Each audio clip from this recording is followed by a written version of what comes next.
What's up, everybody? Inaugural episode. Inaugural sode.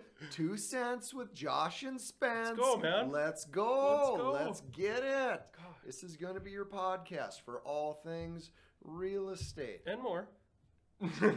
And more. And much more. And much, much more. Yeah. So my name's Josh Jasper, my co-host. Spence, Roan. 2 cents with Josh and Spence. I think we can all agree that that's hilarious. Absolute fire name. Fire. Did you enjoy that beat drop, everyone? Hope so. I bet that you did.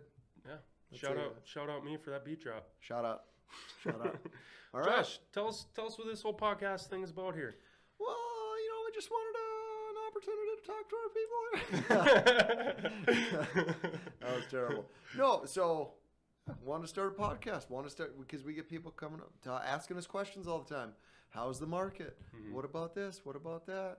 How do I buy a house? What do you do about when you're looking to invest in a house? How do I buy a house if I need a house to sell?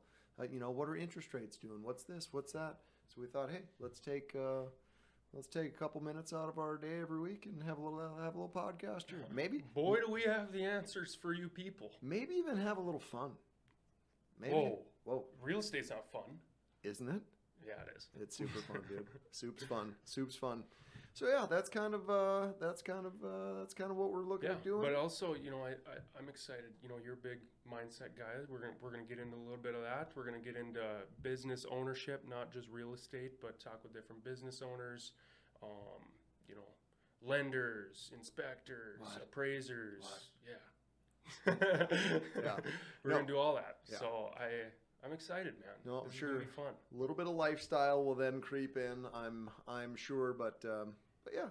Love doing a lot of personal growth stuff. Love reading books. Love listening to other podcasts, what other people are doing. So just figured we'd take our little nuggets of wisdom and put it out on the internet for everybody to see and enjoy.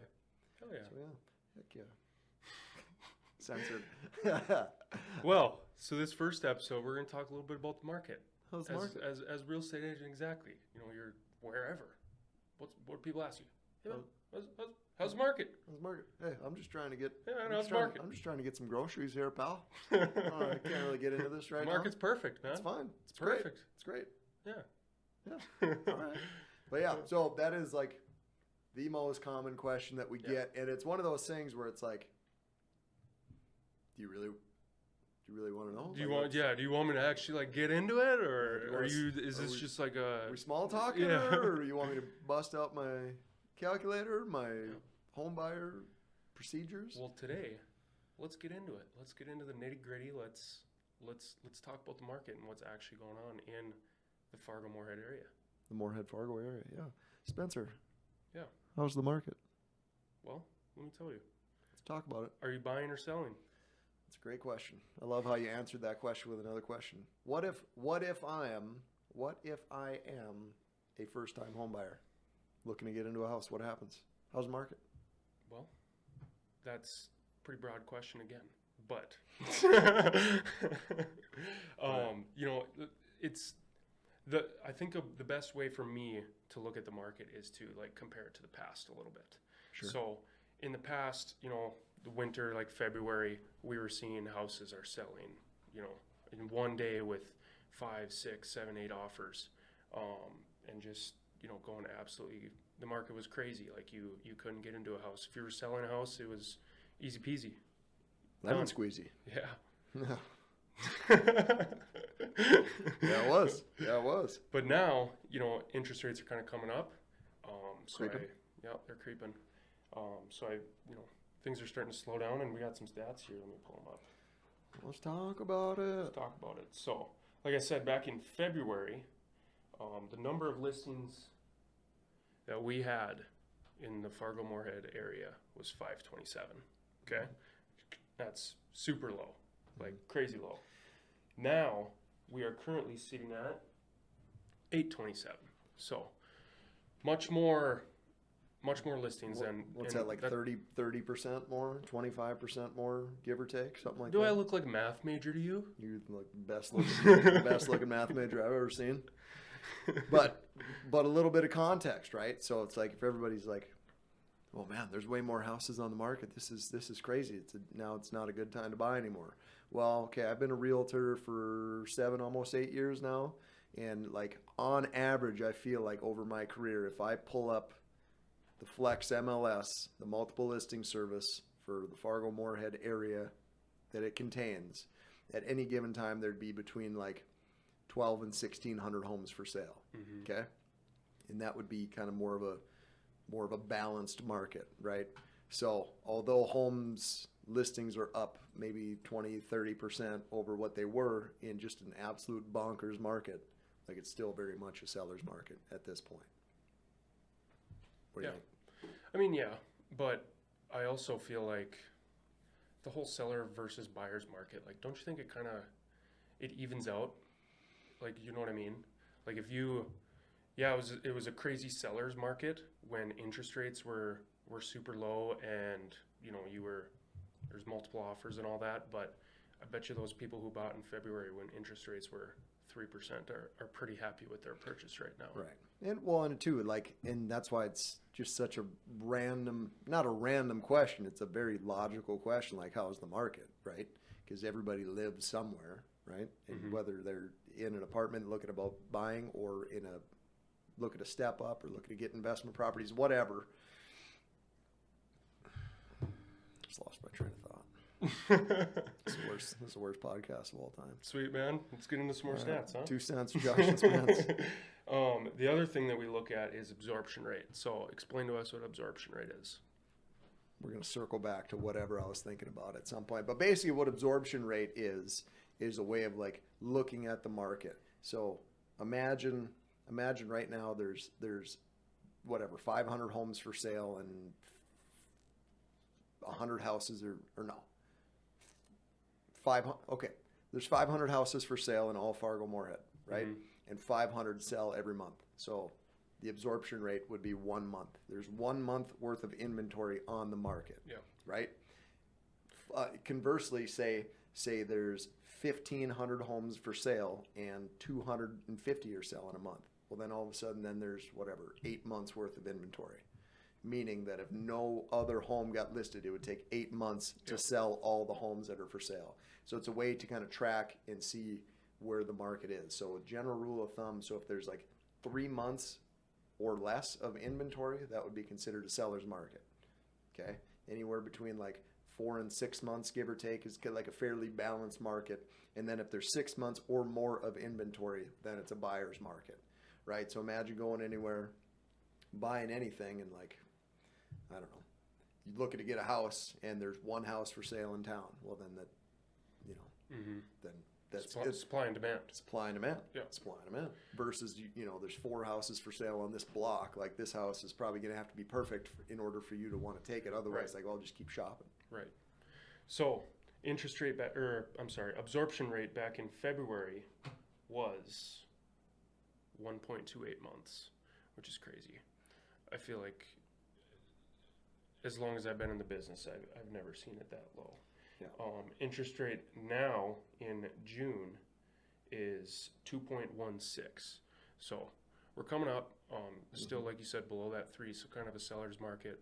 And I would agree with that. Like, houses are still selling fairly fast, like on average, you know, but instead of selling with 5 or 6 offers, they're selling with 1 or 2 offers. Right. So yeah, a little bit less competition out there.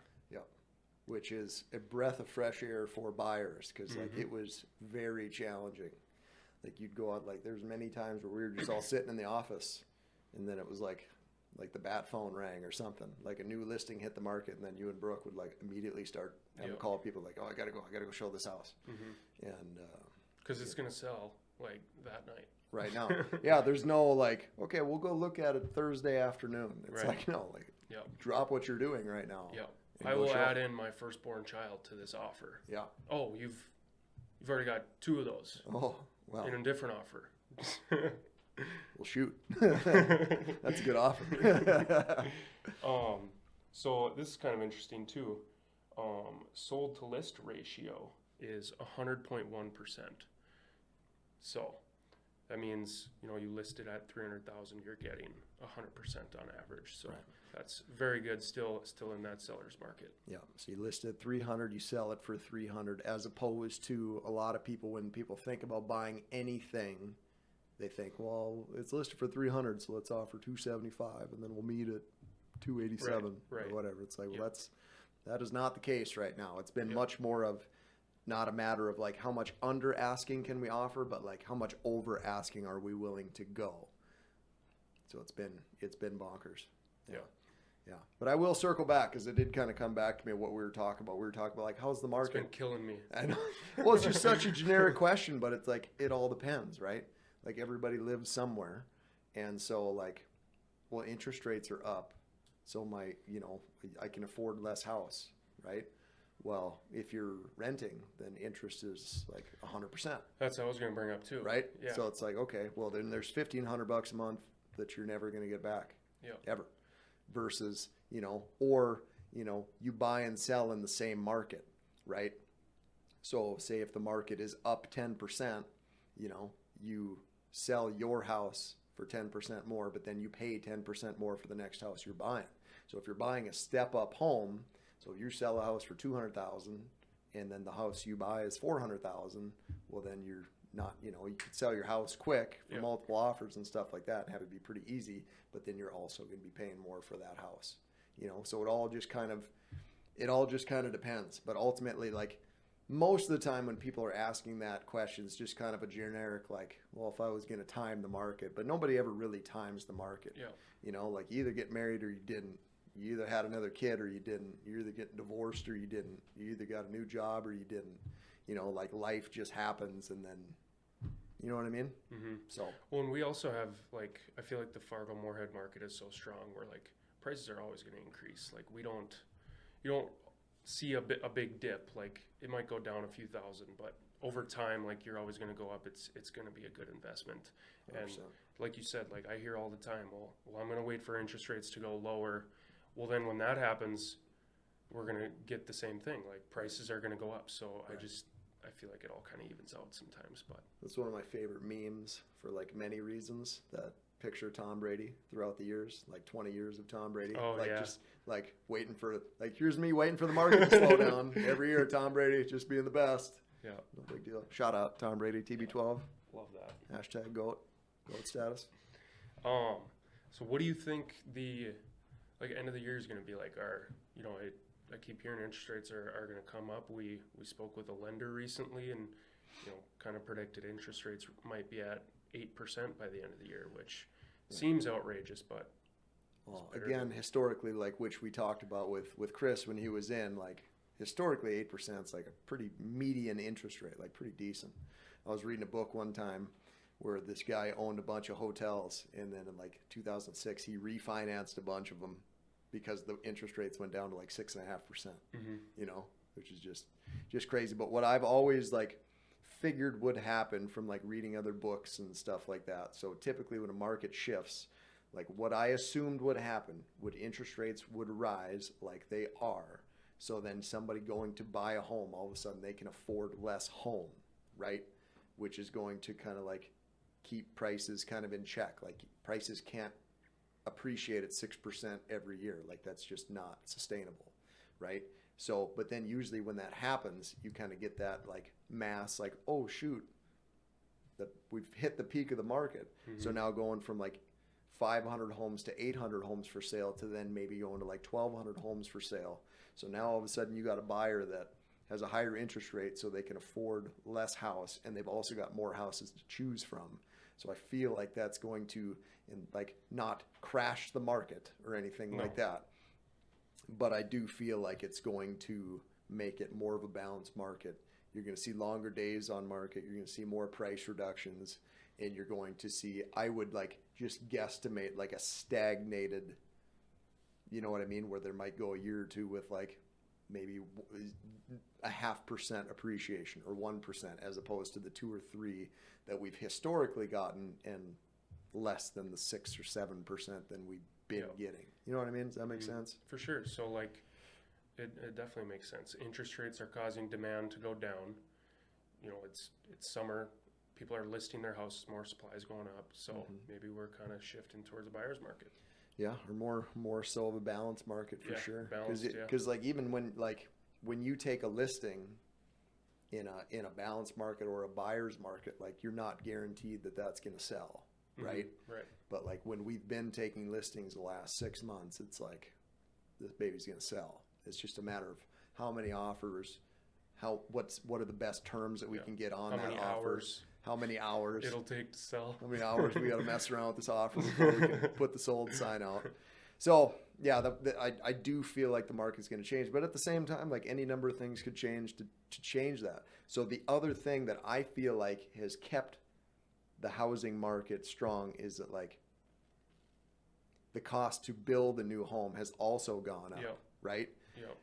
Because we've seen that many times where, you know, people are in that like 300 to 350 price range, or even like 275 to 350 price range. Like, oh, screw it, we'll just build one exactly like Right. what we want. It'll only Right. take an extra 2 months, and we can get exactly what we want and get a 1 year Customize it. Yep. customize it, pick out everything, whatever. But now those prices, one, have gone up, and then two, instead of like an extra month or two, it's been an extra, you know, just that whole like logistical side of building has changed a lot. So a number of things can change to impact that. So one, like the price of lumber comes down, which, and again, will that necessarily mean that building price will automatically come down accordingly? Like, probably not, one, but say it did, so then all of a sudden it's cheaper to build.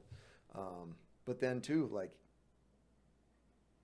you know, they could pull back the reins on interest rates and drop them back to even like 4.5 or 5, and then all of a sudden that, you know, just like that, things could pick back up. But at the rate that we're trending, interest rates kind of hiking up, that's what I foresee. I foresee more houses getting listed, and then prices kind of staying stagnant for a while, is my guess. Yeah. But again, you buy and sell in the same market, so that same Right. person Exactly. that, you know, wants to sell their $225,000 twin home and get into a $400,000 home, like market goes down, well, it's going to be a little trickier to sell your place, which then causes different logistical issues. But then you get in your new place cheaper, and then people are like, well, what if interest rates go down in the future? It's like, well, then refinance your mortgage. Yep. You know, I feel like the buyers and sellers market thing, like if you're gonna pay a ton of attention to that, is more geared towards like investors who Right. aren't buying and selling in the same market. Right. Or if you're willing to move into an apartment for a year or two or something Mm-hmm. for it to change. So Yeah, but then too, it's like, well, I'm going to move into an apartment for a year or two. and pay So it's like, 100% okay, we interest made rate. Yeah, exactly. made 30 grand or whatever, so $1,500 over 12 months. You know, it's 15 G, so half of that's gone. You know, so it's Yeah. so that's what I was going back to earlier, like motivation. Like people, as much as people want to time the market, like you need, like our job as realtors isn't to ever make somebody want to buy or sell. It's to just like inform people, like, hey, I don't know if you know, but this is what your house is worth right now, or this is what interest rate, you know, kind of plant that seed, or just so that they know, so they can make the best decision for themselves, as opposed to like, you know, we're never going to knock on a door and like, no one's ever at closing been like, that guy tricked me into selling my house. Yeah. What a sly dog. What a sly dog there. You know, but you'd be surprised. I am surprised often at how, you know, sometimes people have no idea what interest rates are doing, or have no idea what their house might be worth, you know? So that's just, we're just here to help, baby. Hey, that's market talk. That's a market talk right there.